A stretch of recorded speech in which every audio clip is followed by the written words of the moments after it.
is the continuation of the strawberry fields. And this was kind of patterned after Carleton and what they did in the flower fields and the Armstrong nursery, where they used a commercial component to help sustain agriculture. The rest of the land, which is a little over 100 acres, 110 acres, will be left in open space.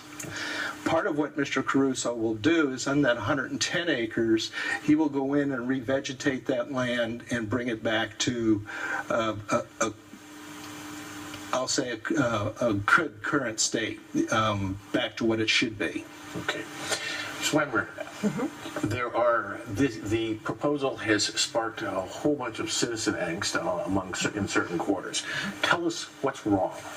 Well, I think the first thing that's wrong with this development is that it's going to create a traffic nightmare for all of us who live in Carlsbad as we bring 12 to 13 million new people to the Cannon Road Exchange. And I'm not sure that any of us who live in Carlsbad want to live in an area that is like the Los Angeles metropolitan area or that is like Orange County.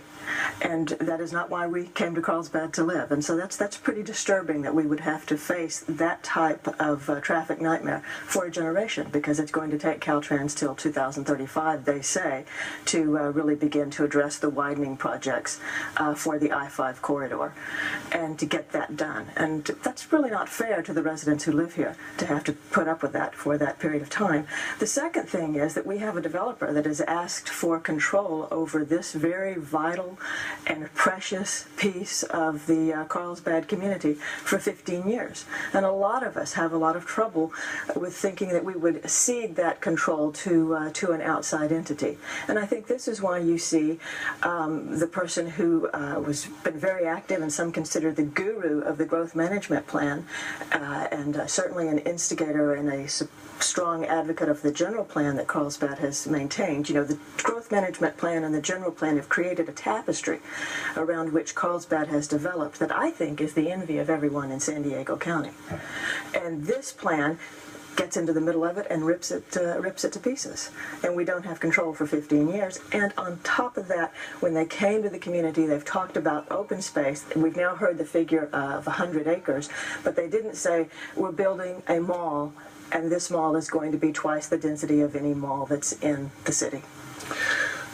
Well, I think you're right that a lot of people feel rightly that Carlsbad is a very well-planned city, and that's why I was interested when your former city planner came out against the plan, Mr. Holtzmiller, and he says in his letter that he really thinks this is not appropriate, isn't too intense for this particular piece of property, that it was supposed to be a visitor-serving development, and instead it's a regional shopping center, and that it's being shoehorned into too small a space. So, I know that you have supported this project and voted for it, but here's the planner who's given you the reputation you have of being a well-planned city saying this is not the right property for this project. It's interesting. Everybody has views and their perceptions. This is probably the most well-designed center of anywhere in San Diego County when it's done. You think about 48 acres. If you compare that to the Westfield site, it's 90 acres. It's either asphalt or building.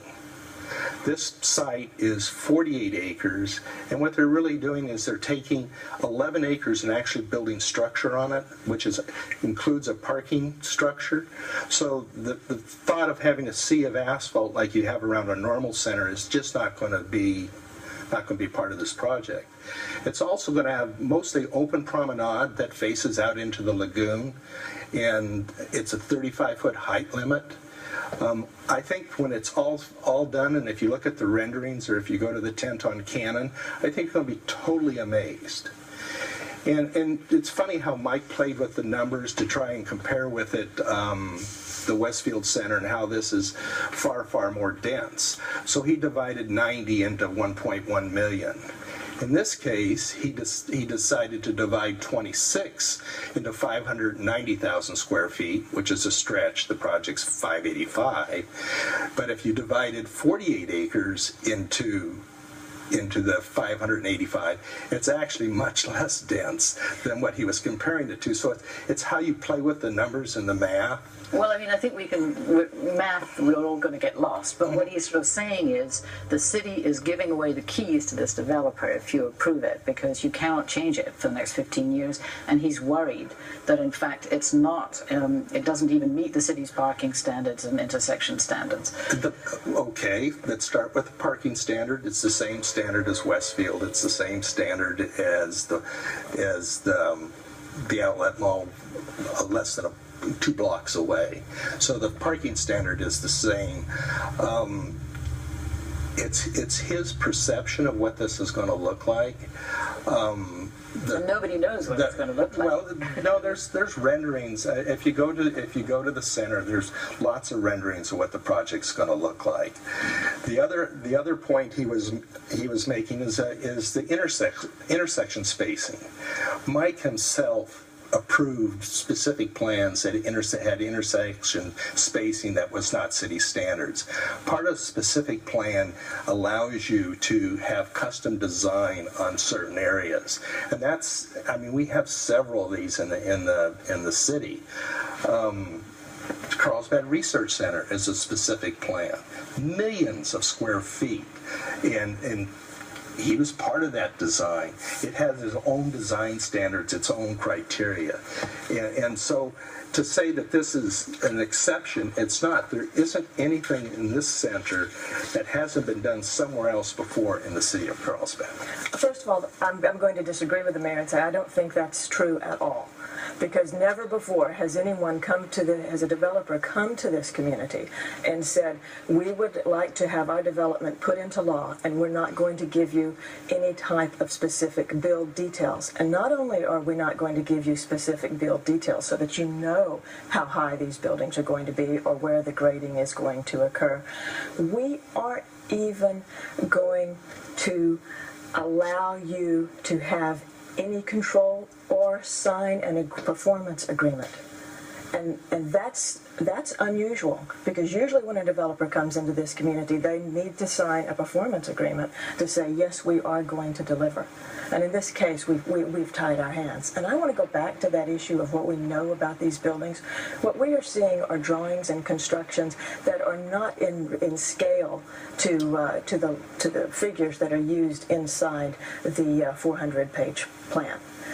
And they don't have to correspond to the grading standards for Carlsbad.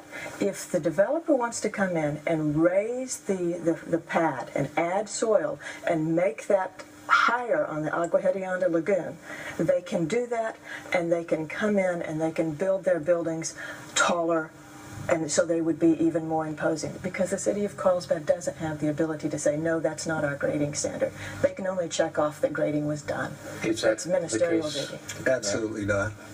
Absolutely not. I mean, the height limit is the height limit.